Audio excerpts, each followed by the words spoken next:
For the past 500 years, fables have been told countless times to teach us life lessons. These are known as Aesop's fables. The Cat and the Old Rat. There was once a cat who was so watchful that a mouse hardly dared show the tip of his whiskers for fear of being eaten alive. That cat seemed to be everywhere at once with his claws all ready for a pounce. At last the mice kept so closely to their dens that the cat saw he would have to use his wits well to catch one.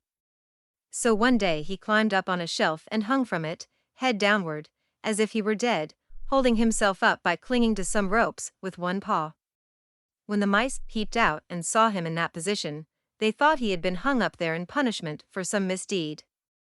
Very timidly at first they stuck out their heads and sniffed about carefully.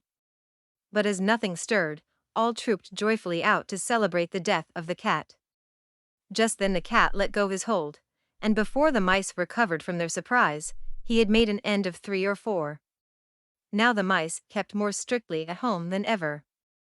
But the cat, who was still hungry for mice, knew more tricks than one. Rolling himself in flour until he was covered completely, he lay down in the flour bin, with one eye open for the mice. Sure enough, the mice soon began to come out. To the cat it was almost as if he already had a plump young mouse under his claws, when an old rat, who had had much experience with cats and traps, and had even lost a part of his tail to pay for it, sat up at a safe distance from a hole in the wall where he lived. "Take care," he cried. "That may be a heap of meal, but it looks to me very much like the cat. Whatever it is wisest to keep at a safe distance." The lesson we learn is: the wise do not let themselves be tricked a second time.